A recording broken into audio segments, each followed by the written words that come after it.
The boldness of the Seventh Doctor's era. The Seventh Doctor's era may have ended the classic run of Doctor Who, but did its bold choices also pave the way for the future?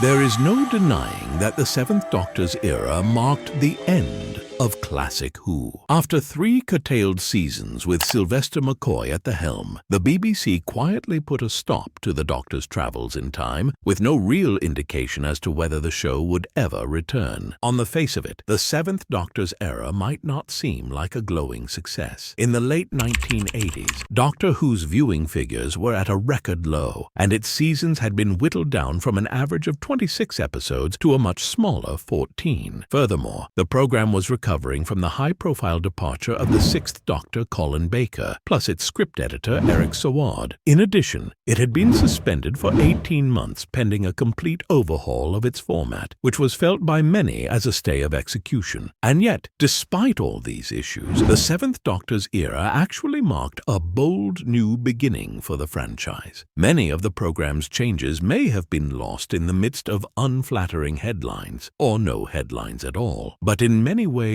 they paved the way for the series' future. Indeed, a number of these changes signaled the path that Doctor Who would take when it was relaunched in 2005. One of these was the early adoption of CGI. Sylvester McCoy's first story, Time in the Rani, saw the series' proper use of computer-generated imagery, both for the crashing TARDIS in the story's opening and for the title sequence that followed. Clearly, the producer John Nathan Turner recognized the direction that television production was moving in, and the new possibilities that were opening up now that such sequences were becoming affordable. He was committed to bringing Doctor Who boldly into the 90s, as he attested in the VHS documentary The Making of Doctor Who, Silver Nemesis. This echoed a similar statement he'd made when he'd taken over as producer for season 18, when he vowed to bring the program very firmly into the 80s. And these CGI sequences weren't just tokenism, they were of a high standard and took many days to render. Indeed, the quality stands up even in the modern world of today, even if the computer-generated asteroids do look a little flat. The uniform look of the Seventh Doctor's era was also maintained in New Who. In 1986, John Nathan Turner made the decision to shoot Doctor Who entirely on videotape, bringing to an end the jarring mix of film and video that had made up the majority of 70s Who. Typically, location scenes had been shot on film, while studio sections were captured on tape to reduce costs. There were a few early exceptions, such as Spearhead from Spaces and The Seeds of Doom, but these were rare cases. And the modern era of Doctor Who maintained this look of uniformity. By 2005, television production had evolved across the board, and most programs had, for many years,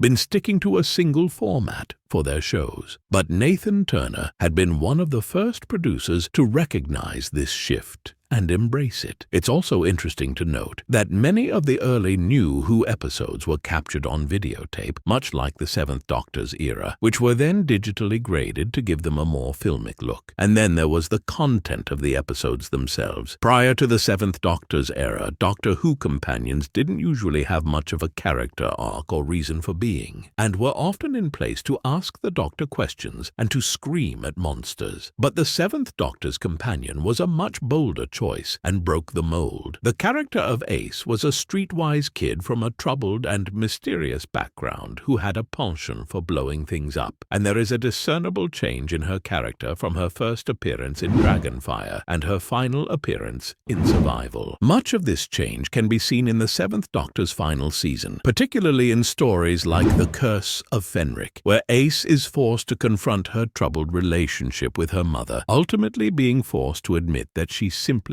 doesn't love her. And then there is her very final story, Survival, where viewers are given a glimpse into her home life in the tower block suburbs of London. And these suburbs also form the backdrop of the relaunched series, as they were the home of the Ninth Doctor's companion, Rose Tyler. The Seventh Doctor's era had been bold enough to create a companion who didn't come from an easy background, and the New Who era picked up the proverbial baton. Doctor Who companions were no longer expected expected to be mere question machines, but real and broken human beings with complex lives and desires. And these desires included sexual ones. Now, the Seventh Doctor's era wasn't overt about this, but it was one of the first eras to address it. In one memorable scene, in The Curse of Fenric, Ace tells the Doctor that she can distract one of the guards using her femininity, bluntly reminding him that she is not a little girl. Admittedly, this statement is a far cry from the more overtly sexual characters like New Who's Captain Jack Harkness, but it has its origins here. Indeed, Rose Tyler is a companion who is very much in touch with her sexuality. She has a boyfriend, and ultimately falls in love with the eponymous Time Lord. Scenes like the one in The Curse of Fenric may seem trivial by modern standards, but this was a bold step for the program to take in the 80s. Formerly, John Nathan Turner had been so concerned about misconceptions of hanky-panky in the TARDIS that he ensured his female companions were fully clothed at all times, lest the viewing public got the wrong idea. As such, having a companion who was so in touch with her sexuality was a significant step forward. So would the modern series have become what it was without the Seventh Doctor's era? Possibly, but it might have been very different. The Seventh Doctor's tenure is like a signpost which points the series in a new direction, and it's a direction that the modern era followed. The viewing figures may not have been stellar for Sylvester McCoy, and Doctor Who may have been buried in the schedules, but there is no faulting its determination. It continued to make massive strides against impossible odds strides, which fans continue to enjoy to this day in the Blu-ray box sets. What do you think was the boldest move of the Seventh Doctor's era, and which aspect of it do you enjoy the most? Let me know in the comments below.